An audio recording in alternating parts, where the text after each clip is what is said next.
नमस्कार मैत्रिणींनो, आज आपण शाबूच्या तांदळाची खिचडी बनवणार आहे. झणझणीत बघा. शाबू आपला मऊ भिजलेला, रात्री भिजत ठेवायचा कधी पण झालं तर लवकर. शेंगदाणे मी चांगलं खमंग भाजून घेतल्यात बघा, डाग पडेपर्यंत.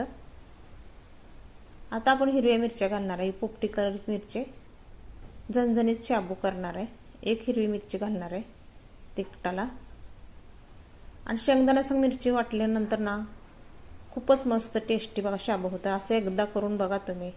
दरदरीत वाटून घ्यायचं. शाबू करताना कधीच शेंगदाणा जास्त बारीक करायचं नाही, त्याचा शेंगदाणा दाता घालायला छान लागते. तर दरदरीत वाटून घ्यायचं खिचडी करताना.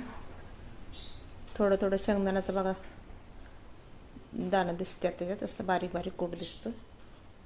एक मोठा चमचा मी तेल घातले बघा कढईमध्ये. आणि कढईमध्ये बारीक बटाट्याचं काप करून घेतले, वरली साल काढून ते घातले. ते हिडू दाख म्हणजे स्किप झालाय. बटाट घातल्यानंतर तेलात परतून घेतले बघा. आणि मीठ घातलं त्याच्यामध्ये. मीठ घातल्याने लवकर वापरते. आणि झाकण ठेवायचं. 1-2 मिनिटातच वापरून निघते बघा बटाट खाली लागून येऊन कढईमध्ये हलवून घ्यायचं. बटाटा थोडंसं कच्चं अजून. परत एकदा झाकण ठेवणार आहे आपण. झटपट खिचडी बनते. मी सगळं आधीच साहित्य तयार करून घेतलं होतं. बटाटे साल काढून ते शेंगदाणे भाजून.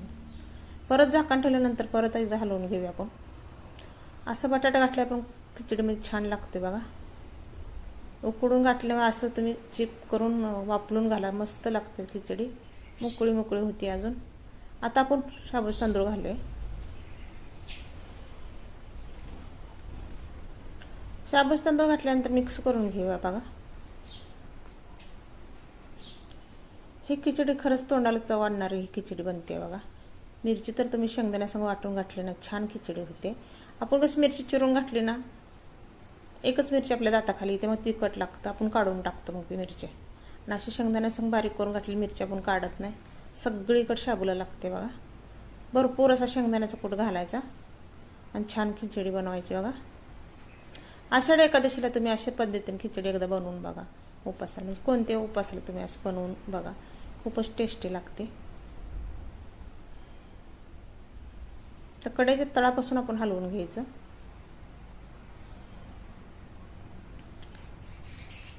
आणि तुम्ही नुसते पोपटी कलरच्या मिरचीत केली तर लहान मुलं पण खातील बघा.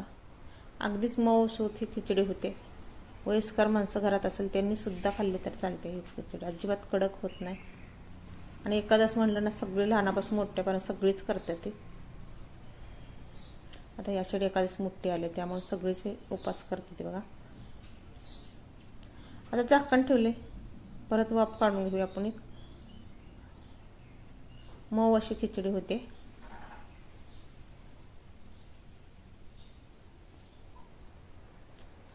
वरून थोडी मिरची घालूया, शेंगदाणा भाजलेलं घालूया आपण.